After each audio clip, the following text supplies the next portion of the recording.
So we're talking to the camera person. I'm not talking to myself. Middle of Gunfight Center restaurant. 90s Hong Kong diners. That's what I envision. So next one we have. Oh wait, I have to interrupt. Oh, sorry. I don't know. Okay, I also don't know. Discord right. famous. Discord famous indeed. Yes. That's is that.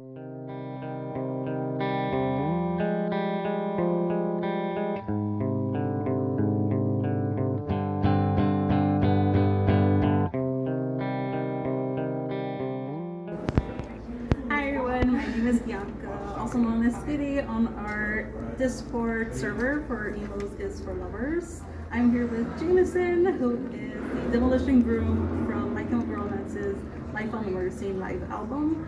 And I actually have brought a few questions sent by you guys from our server, so we'll get to it right now. Discord famous. Discord famous indeed. Alrighty, so the first question is from one of our members is, what is your favorite My Chemical Romance track and why? Okay, this is the one I said it'd be 2 hours of an answer. Okay. So, I go by albums, and there's reasons why, but like so if we're gonna go, let's first say album-wise, that Conventional Weapons D like kind of encompasses everything I think is super important. Mm-hmm. But we're not, that's the whole story for a whole different time. Sonically, and I've said this in other interviews, you know what they do to guys like us in prison? It's not necessarily about the lyrics, but I think just sonically it kind of like has everything that like Revenge era energy, but also like some of the hints of what's coming next, like this poppy Danger Days type and Black Parade type stuff. So it's like right in the middle, it's a perfect combo. And you have stuff that does not exist in any of the songs, like the dueling vocals. You know, it's just which, like I said, it's more like Ice Nine Kills Knives type stuff. You have that, like you don't really get that in My Chem song. Yeah. So it kind of has like everything and then more. And it's got some of my favorite lines just about, you know, being in the middle of Gunfight Center restaurant, which you know is kind of something that kind of resonates with me. And we talked about restaurants, so. Yes, we have. The 90s Hong Kong diners. That's what I envision. So we're talking to the camera person. I'm not talking to myself. Yes. Okay, awesome. Thank you for answering that question. So next one we have. Oh wait, I have to interrupt. Oh, sorry. I don't know. Okay, I also don't know titles of songs, but I go by albums. Okay. So then that's like the cerebral answer. But the one song I listen over and over and over and over and over as everybody wants to change the world. Nobody, you know, nobody wants to die. But not but the one on Conventional Weapons. Whatever the title of that song is, which I forget all titles. I forget titles of my own songs.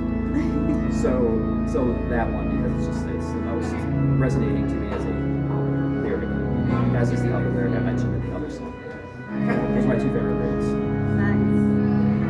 Okay, so next one is, have you ever heard of My Chemical Romance before being photographed for the Life on the Murder Scene album cover? If so, what were your first thoughts when you found out you were posing as a groom on the live version of the Dream Cheers for Sweet Revenge? For us, it was kind of more of a job, and the band itself, like, I mean, I knew them just as a pop band, or you know, like, but I wasn't especially into the band, and I also I myself had done a lot of stuff with other musicians too, so it was kind of like it was in that category of like bands and music videos and things like that. So I worked with other like pop artists, and even though they're still a pop artist, you know, I'm still a pop artist, even though they deal with like, you know, better themes and it's kind of, I don't want to say better, but you know, so like bigness wise, it wasn't bigger.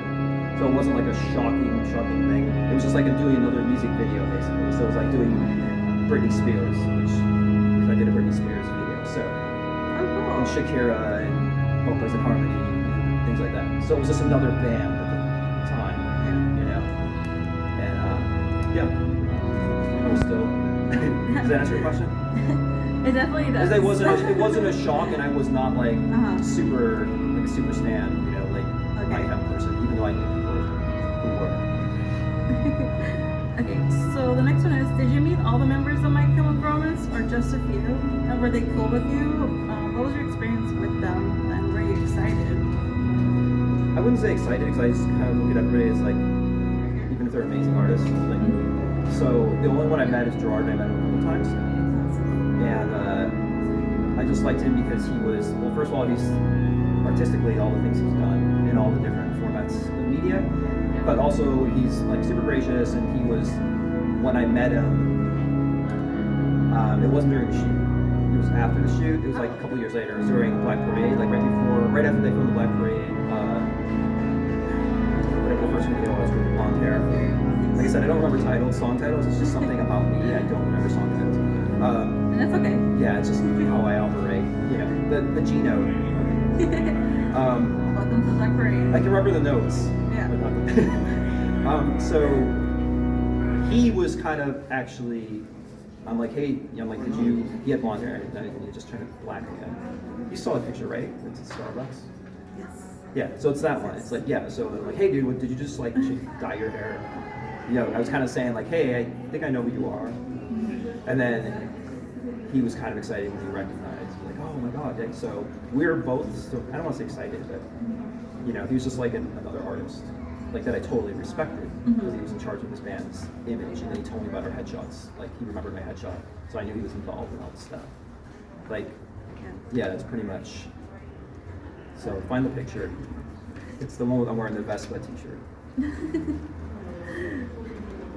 So during the shoot for the Demolition Groom and Bride, excuse me, how long did you have the makeup for? I guess it would be half the time because half the pictures had no makeup. And then next one here, are you recognized in public often? If and when you are, how open are you to fan interactions? Does being approached by a fan in public make you uncomfortable? And are there specific things that a fan should keep in mind, like are photos cool with consent? I mean, honestly, nobody except the MCR Street team. I don't know if she was the head of it at the time. That's the only person to ever recognize me, and she. Have you continued to use the Demolition Groom character in other projects, performances, or was it a one-time thing? Yeah, I mean, it was a one-time thing unless I'm doing a signing, and I just obviously try to respect the character, you know, like, you know, studio or whatever. But otherwise, it's kind of not like anything I go back to like all the time. It's not my character; it's Gerard's character. So, but I think obviously there's a lot of us in these characters, or they're in us, and they kind of become like slightly defined by the stuff we do. So. Awesome. Well, thank you so much for your time, Jamisin. It was a pleasure to meet you. Thank you. And also, Jamie is here we're out here for a Spooksy Booze event called Ghouls Day Out in LA. Be sure to follow us on our Instagram, Eagles is for Lovers, and we appreciate if you follow us too, Jamisin. Yes. Is that